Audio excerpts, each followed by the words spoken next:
ఈరోజు మనం విజయదశమి ఎందుకు జరుపుకుంటాము అనే విషయాన్ని తెలుసుకుందాం. పూర్వకాలం మహిషాసురుడు అనే రాక్షసుడు ఉండేవాడు. మహిషము అనగా దున్నపోతు అని అర్థం.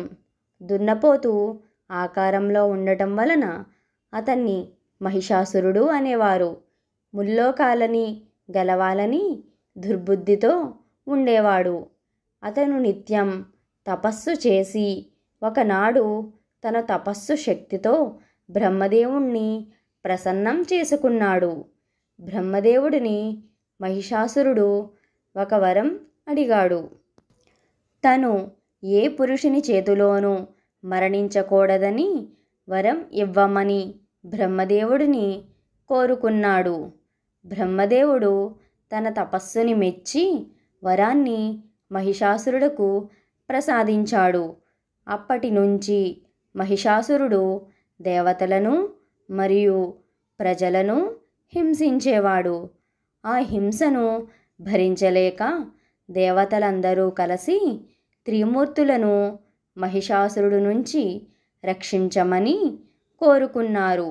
అప్పుడు త్రిమూర్తులు ఇంద్రాది దేవతలు కలిసి ఒక స్త్రీ శక్తి రూపాన్ని సృష్టించారు. శంకరుడు తేజస్సు ఆమె ముఖం అయ్యింది. యముడు తేజస్సు కేశపాశాలు అయ్యాయి. అగ్ని తేజస్సు 3 కన్నులు అయ్యాయి.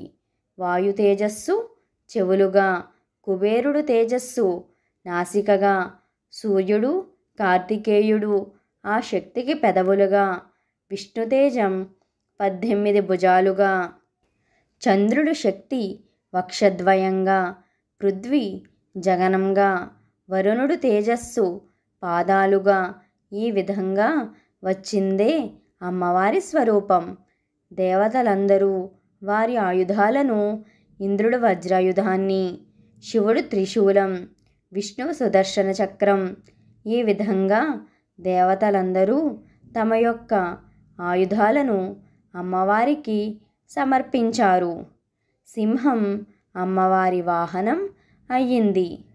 ఆ వాహనంపై అమ్మవారు మహిషాసురునిపై యుద్ధానికి బయలుదేరింది. అమ్మవారికి మహిషాసురుడికి మధ్యన 9 రాత్రులు 9 పగలు యుద్ధం జరిగింది. ఆ యుద్ధంలో అమ్మవారు మహిషాసురుడి యొక్క శిరస్సును ఖండించి దేవతలకు మరియు ప్రజలకు మహిషాసురుడి పీడను వదిలించారు. ఈ విధంగా ఆ రాక్షసుడిపై అమ్మవారి యొక్క విజయానికి ప్రతీకగా మనం విజయదశమి జరుపుకుంటాం. అంతేకాకుండా శ్రీరాముడు రావణాసుడిపై యుద్ధం చేసి సంహరించింది కూడా విజయదశమి రోజునే. ఫ్రెండ్స్, మీ అందరికీ విజయదశమి శుభాకాంక్షలు. Please like, share and subscribe. Thank you for watching.